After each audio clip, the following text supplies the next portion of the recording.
மூணாவது கூடாரம் மனசாட்சி. தாவீது ஏன் இவ்வளவு நல்லவனா இருந்தான் தெரியுமா? கர்த்தர் உள்ள வச்சிருந்த ஒரு உறுத்தல், கர்த்தர் உள்ள வச்சிருந்த ஒரு எண்ணம் அதாக்கும்.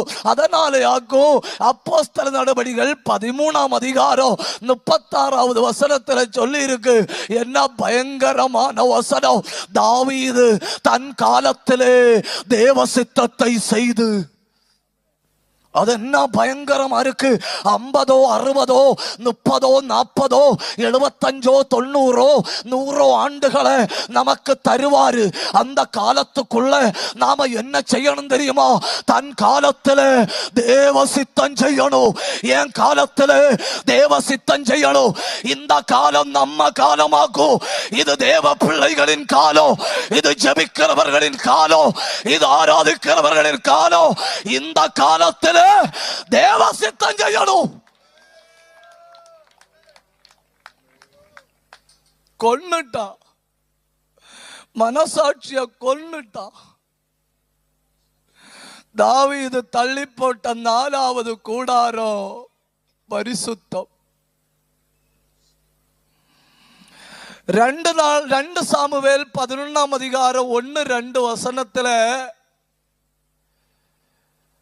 தாவீது குளித்துக் கொண்டிருக்கிற ஒரு பெண்மணியை பார்த்து கூட இருக்கிறவள்கிட்ட கேட்கிறான், அவ யாருன்னு போய் விசாரிச்சுட்டு வாருங்க, அவ எவ்வளவு புத்திசாலின்னு தெரியுமா? அவ சொல்றா, நான் உரியாவின் மனைவி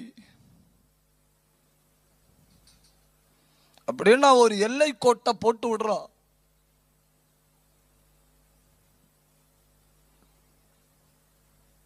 தாவீது அந்த எல்லை கோட்டை தாண்டினா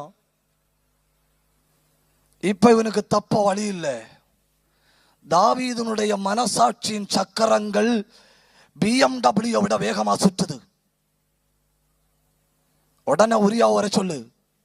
உரியா வர சொல்லிட்டு உரியாவை பார்த்து சொல்றான், நீ வீட்டுக்கு போ. இல்ல பிறக்க போகிற பிள்ளைக்கு நான் அப்பேன்னு சொல்லி யாராவது சொல்லு, நீ வீட்டுக்கு போ.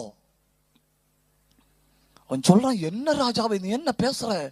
உடன்படிக்கப்பட்டியும் என் ஜனங்களும் நடுவழியில யுத்த களத்துல கிடக்கும், நான் வீட்டுக்கு போகவா? உடனே தாவீது கூட உள்ள ஆட்கள்கிட்ட சொல்றான், இவன் இப்படி பேசுற வீட்டுக்கு போக மாட்டான். சாயங்காலம் சாப்பாடு கொடுத்துட்டு தண்ணி கொடுக்காதுங்க, தண்ணிக்கு பதிலா ரம்மோ பிஸ்கியோ பீரோ கொடுங்க. மூக்க முட்டை குடிச்சிட்டு நிக்கிறான் உரியா. தாவீது சொல்றான், வீட்டுக்கு போ. அங்கேயாக்கு எனக்கு பிடித்தமான காரியம், தண்ணி அடிக்காத தாவீதை விட தண்ணி அடிச்ச உரியா தெளிவா இருக்கிறான்.